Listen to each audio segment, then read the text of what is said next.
So we started off last week thinking about Nahum chapter 1. I started by asking you if you could use your imagination, trying to think a little bit about what it might have been like to live under the power of the Assyrian Empire, because that is the context into which Nahum is writing. He's writing a message addressed to kind of two different audiences at the same time. Mainly he is writing to the people of Judah, who have lived for almost 100 years under the kind of domination of the Assyrian Empire. But there's also a side message in here for Assyria, for the nation of Assyria, the empire of Assyria, saying, time has come, the end is approaching, God is going to judge you, and this is deserved. So it's a message with a very clear context, and this is it: a country, a nation living under domination by another empire. Judah living under the domination of the Assyrian Empire. Now, trying to imagine what that was like wasn't always pleasant. I had one slight complaint afterwards. The description of life under Assyria might have given too much detail. However, despite that, I want to start this morning by asking you to do a similar thing, trying to use your imagination to envisage what life might have been like in a different way. This time there's no horrors of war, at least not yet. What I want you to imagine is a city. Try to get in your mind a city. Now, although Nahum is bringing a message against Assyria, the Assyrian Empire, the focal point of his message is the city of Nineveh. It was the principal city of the empire. It was almost certainly the largest city, the largest urban expanse in the world at that point of history. Now, we're talking 600 BC and before. There are obviously no photos, no images of that. That's one artist's kind of impression. Now, we saw last week that God said Assyria would fall. The empire is coming close to its end. So what does that mean in sort of practical terms? What's that look like on the ground? Now, one of the best maps I found of the city of Nineveh is that. It's a good guess to what the city of Nineveh was like, what it had going for it. Now, if you are an army that wants to conquer that city, this is the city that is the capital of the Assyrian Empire that God has said will fall. If you are going against that as an army, what have you got to face? Well, firstly, you have the moat. Now, it's not just medieval castles that had moats. Nineveh had a moat. It took the river Tigris, which runs at the back, you can just see it on the left-hand side there, defends one side of the city, and it took a tributary of that river, called the River Kosir, and split that into a moat that ran round the entire city. That moat is about 45 meters, or 150 feet wide. It's not a small thing. Secondly, you have the river itself. Now, that river runs through the middle of the city, and walls were built on the banks of that river to prevent flooding. So even if you got your army close enough to lay siege, even if you couldn't cross the river, but you couldn't cross the moat, but you could besiege the town, the chances of that city running out of water were next to nil because it had a river flowing through the middle of it. Even if you get past the moat, you then have to deal with the city wall. Now, that is about 8 miles round, 13 kilometers. The lowest part of the wall was about 25 feet high, 7.5 meters. That's the lowest part of the wall. There are parts of it that are significantly higher than that. So a 25-foot wall, 8 miles wide, 8 miles around, and the historians say that the wall was wide enough that you could drive 3 chariots side by side across the top of it. Has 15 gates, all large and heavily guarded. And if you get past the wall, then one of the previous kings of Assyria had decided he needed an armory. And so that section there is an armory of about 40, well, when it was built originally, it was about 40 acres, the area of that armory. He put chariots, he put wagons, he put horses, bows, arrows, spears, everything you would require to defend a large city. And if that wasn't enough, the next king decided that a 40-acre armory was not big enough. And so he expanded it and added more bits to it. And then he also expanded the main streets that you can see in there. So the largest of the main streets were about 78 feet or 24 meters wide. He wanted to be able to get his chariots from the armory to wherever the battle was happening. And that whole area enclosed by the wall, could hold about 100,000 people.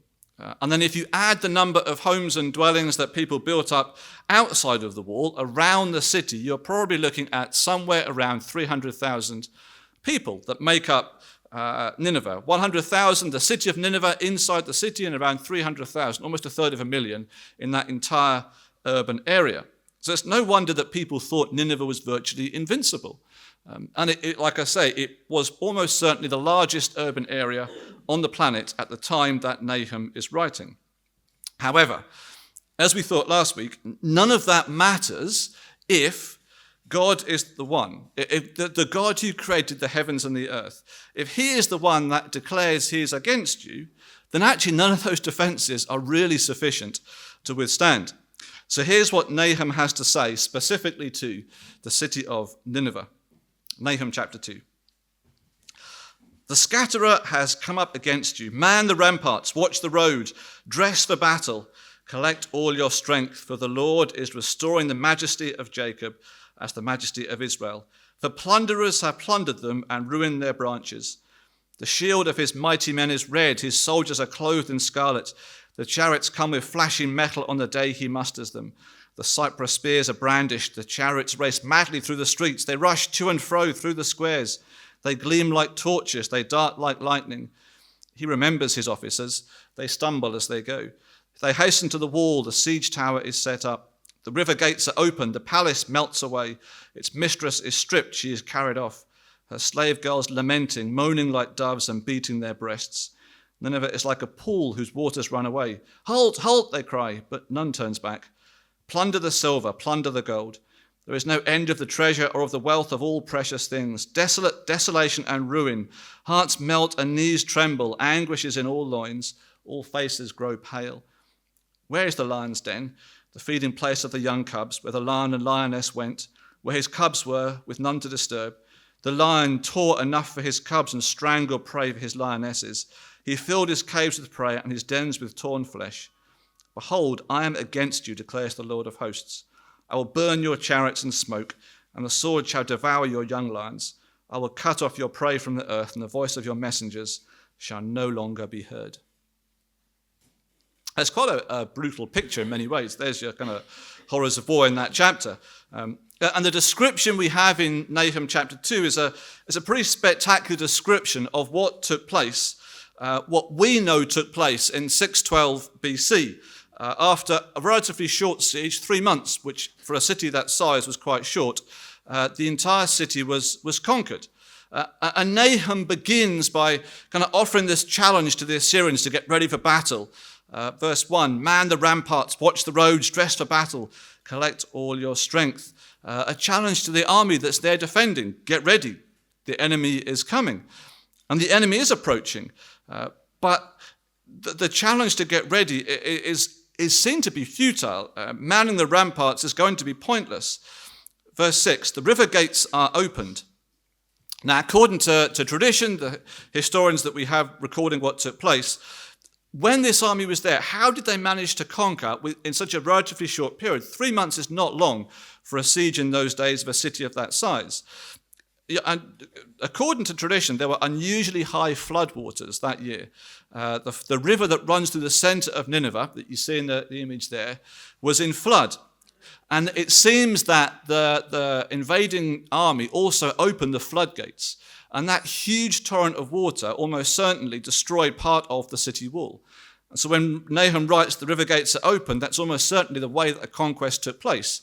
The invading army used the river and took advantage of the rains, which then destroyed part of the city wall, and suddenly the whole place is open and vulnerable. That enormous wall, a big chunk of it falls down. Verse 7, its mistress is stripped, she is carried off.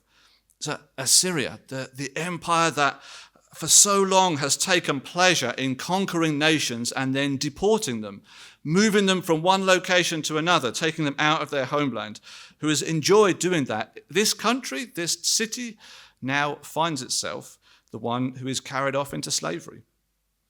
Verse 9, plunder the silver, plunder the gold, there is no end of the treasure or of the wealth of all precious things. The same thing again, Assyria, this empire that has delighted in filling its city, in filling its temples with treasure plundered from nations all across the ancient Near East. Remember, this is a city whose an empire whose gods demand tribute, demand treasure and wealth plundered from nations that have been conquered. That's what their temples were full of. And now this city finds itself plundered. The one who has plundered others will now be plundered in turn, and all the treasure is going to be carried away. Verse 10, desolation and ruin. See, part of the reason the conquerors of that city weren't worried about destroying the city wall is they weren't looking to conquer this city and then re-inhabit it. It was conquered and then destroyed. They devastated it. Nineveh never again became a city the size of which it was at that point in time. And then did you notice right at the end the mention of lions, multiple verses talking about lions? That is in a sense just another taunt. The Assyrians loved to show their courage and their valor by boasting of the way that they fearlessly hunted lions. This is one of the carved reliefs found at Nineveh by archaeologists. It shows the king of Assyria demonstrating his power by slaying a lion. And the Assyrians referred to themselves as lions. You see that mirrored in Isaiah as well. But what is going to happen to the city that portrays itself as strong lions hunting others? Verse 15, the sword shall devour your young lions. And Nineveh is going to be destroyed. It's going to be wiped out. So, what are we supposed to gain from all that? I mean, Assyria has committed evil. Described a little bit of that last week, some of the evil that he'd done. We've seen some of that again this week with the way that Assyria had conquered ruthlessly, relentlessly, deported, plundered, committed all kinds of evil and injustice. And Assyria is now to be punished. And the city of Nineveh will fall, never to rise again in the same way. But all that happened in 612 BC. So what then does Nahum's message say to us, or this chapter specifically say to us in 2025? Particularly, I mean, we're reading this in the light of the New Testament and all that we've considered this morning in terms of Jesus' sacrifice for us and the faith we place in Jesus. How do we read Nahum in the context of some of these New Testament teachings? Is this just a chapter that is about historical events, albeit a pretty incredible description of what did take place? Or does this chapter still have some power to shape our lives now? Well, it will come as no surprise to hear that I think this chapter still does have something to say to us today. Again, remembering that the book of Nahum has two different audiences in mind. It is coming as a warning and a challenge to Assyria. That is kind of the secondary, the minor message. The major message is one that comes to the people of Judah. It comes as a message of comfort and hope to those who are facing and living under this kind of oppression. Remember, Nahum's name means comfort. And so the same as last week, if we're going to understand what Nahum wants to say to us now, we have to understand both of those two messages and what it's saying to both of those two audiences. And the first of those is again a challenge to anyone who is not a Christian, anyone who has not submitted to God's message. We need to remember that when Nahum speaks these words, Nineveh is still standing. When Nahum writes this message, Nineveh is not under threat. There is no siege. There's no problem. Even though Nahum writes parts of Nahum chapter 2 in the past tense, as if these things have already happened, when he writes, nothing has yet taken place. This is prophecy. God is speaking and God is saying judgment is inevitable. Judgment is coming. Nineveh is going to be judged. And the events that he talks about are unstoppable. Nothing can change that. And hence it's so certain that Nahum can describe the events using past tense language as if it had already happened. Not because it has happened, but because if God has said this is what will take place, then it is so certain, it is so inevitable, nothing can stop it, that he can describe it using all this kind of past tense language. And that points to a very powerful New Testament teaching. Judgment is coming. Not on an ancient empire, Assyria, but on the whole world. One day all humanity will face judgment. And the New Testament is clear, the verdict has been given. All humans are guilty. maybe not of the level of abuses perpetrated by the Assyrians, but we have all failed to meet God's standards in what we've done and what we have said and what we have thought. So judgment is coming, but the good news of the gospel that we referred to in the first part of our service and that we celebrated earlier is that in another sense, judgment has already come. That on the cross, Jesus took the punishment that is due to us. He took God's wrath, not poured out on Nineveh, but poured out on Jesus, God the Son. And that opens the path for forgiveness by accepting that we deserve punishment, but that Jesus took that for us. By asking for forgiveness, we are made right with God. And that means never having to fear the judgment that is coming, the judgment that is inevitable and unstoppable. It means accepting Jesus, becoming part of God's family, and facing the future with confidence. Now, that confidence that we can have leads us in some ways to the second way that Nahum 2 can speak to us. That there's something curious in this passage that should grab our attention, particularly now reading that as modern Christians with all the advantages that we have in terms of history and archaeology. Because there's something that Nahum doesn't talk about. Who is it that destroys Nineveh? Now, humanly, from historical records, we know that it was a joint Babylonian and Median army.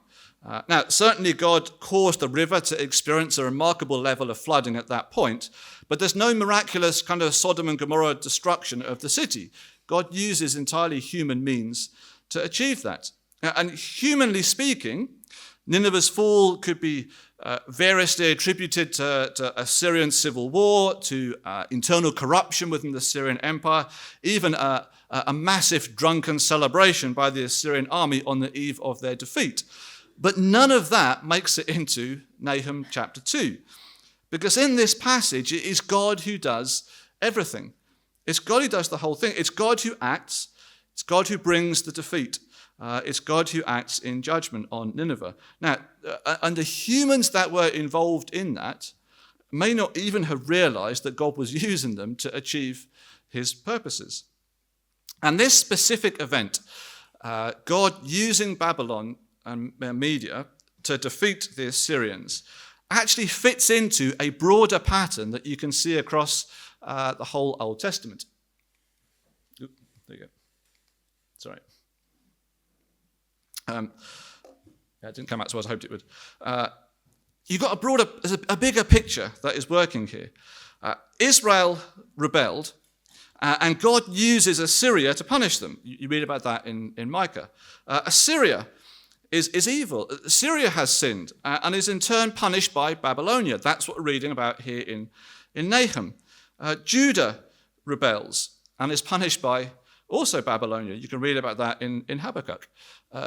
Babylonia is not innocent, and they are in turn conquered by Persia. You can read about that in Daniel. There's a whole picture here. People do things wrong, and God uses other human empires and nations and powers as a punishment, as a way to bring about God's plan and God's rule. The song that we finished with last week says this: though nations rage, kingdoms rise and fall, there is still one king reigning over all. And nothing has changed about that through to today. That process still continues in one sense. We still see kingdoms rise and fall. We still see governments come and go. We still see prime ministers and presidents change. But the one who is constantly there working is God. It may not be obvious. It may not even be obvious to those who are being used by God in that. But it is always true. God is always the one who is at work, no matter who is in authority in any country, any planet, any part of this planet. Last year we had a general election here in the UK, and one of the most helpful things I read leading up to the general election last July was a whole series of articles that Premier Christianity magazine ran. Each was written by a Christian active in politics. One was written by a Labour MP, one by a Conservative supporter, one by a Green supporter, one by a Lib Dem, and one by someone voting for reform. Now, that series of articles did not help me decide who to vote for, but I did find it helpful in reorienting my own thinking, because it felt a lot like God saying to me, I have all the bases covered. It does not matter who wins the election, God has his people there. Whoever wins, God will use that for his purposes, because God is the one who reigns over all the nations, over everything.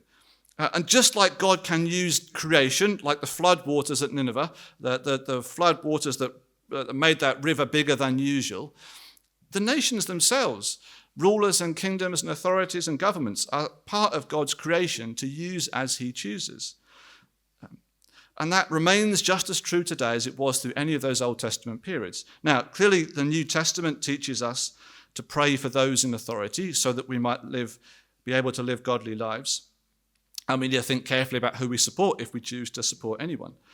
But the turnover of these ruling powers all through history, which you can read about through the Old Testament and runs through into our world today, should remind us that our hope is never and should never be in any one particular government or ruler. Our hope is always placed in God, because God is the one who is at work through any government and authority. And what any country needs most is not a change in government or ruler. It's for the church who worships the God who reigns over every government to stand up and live out their faith. Every government will eventually fall. Every ruler will move on, whether voted out, overthrown, die in office, whatever it happens to be. None can ever fulfill our hopes. The only one who should be the source of our hope is the God who reigns over all and stands behind all authority, and who is active behind the scenes in every government and authority and ruler on every country in the planet. God reigns over all. And Nahum wants to remind us that. He doesn't tell us which nation conquers Assyria. He doesn't have to, because it doesn't matter in one sense. It's God who is using all these things. Now, there's one last thing to mention about this, because you could talk about governments and rulers and things, that's all quite big picture. But what about life on the ground in the day-to-day? Now, when I was looking at Nahum chapter 2, one verse that almost ties so many of these different things together is this one. As I was saying, why does Nahum fall? And there's lots of human reasons you could give that Nineveh fell. Sorry, not Nahum. Why does Nineveh fall? There's lots of human reasons you can give, but the only one that really matters is this one. Chapter 2, verse 13. I am against you, declares the Lord. Nineveh falls, Assyria falls in the end because God is against it. Assyria is against God's people, but God is against Syria. And in that battle, there can only ever be one winner. Now, that again points us forwards into the New Testament. Attacks on God's people will not cease. Now, some of that might be direct persecution. I mentioned last week the event that took place a few weeks ago in Democratic Republic of Congo when 70 Christians were beheaded. So some of this might be direct persecution. Some might be indirect, the kind of pressure that you find yourself under at work or at school or even in your own family as you try and live out a Christian life with Christian morals. Some of that may be spiritual. The New Testament teaches our enemy is not flesh and blood. There is a spiritual enemy. Satan exists. Demons exist. They want to attack and destroy God's work. Some of the attacks that we experience come just through living in a fallen world with the injustice that is still rife in this world, or through illness and sickness that will hit each of us sooner or later. And at times, it can be hard to see God in all this, as it must have been for Judah after 100 years of domination by Assyria. And when we live with things that seem beyond our control, that seem like we're being attacked without defense, the challenge of Nahum is to remember the God who does control everything. God was in control, and in his time, God brought about a change. Now, that is amplified by our perspective as Christians, because as Christians, we remember that God is our Heavenly Father. And so we will not hear that. We will not hear, I am against you, declares the Lord. This is what we hear. If God is for us, who can be against us? As Paul wrote in Romans 8. So as we live with struggle, as God feels distant at times, we can know that God is for us. And sooner or later, whether in this life or the next, God will restore us. Because every enemy will be defeated. Even a tiny hope placed in God will be rewarded. Because one day, God will sweep aside every enemy that we face. Whether persecution, whether pressure, whether spiritual, whether our own sinful nature, whether illness or disease, everything will one day be dealt with. At Nineveh, God took on the biggest enemy the people of Israel had experienced since Egypt and oversaw a crushing and complete victory, a total defeat for Nineveh. God's enemies were wiped out.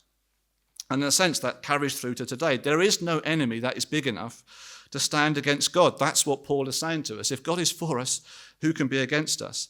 Even if it feels hard now, even if there's pressure now, even if their attacks seem to come now, God is still in control.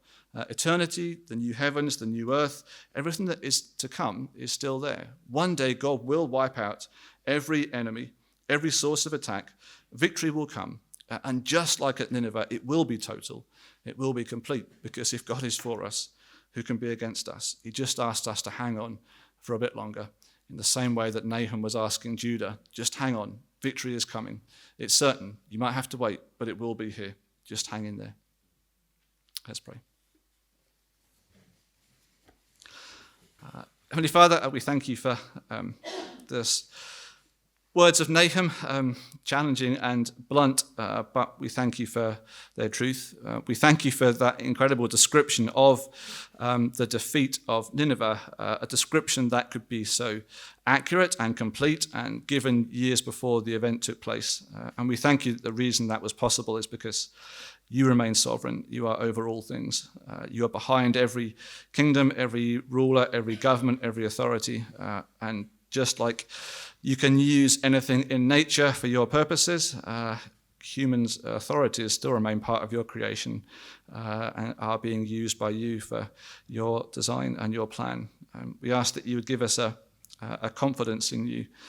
Help us even in spite of the challenges that we experience, the attacks that we might feel we are under from whatever source, or whether that might be internal, external, however we experience that.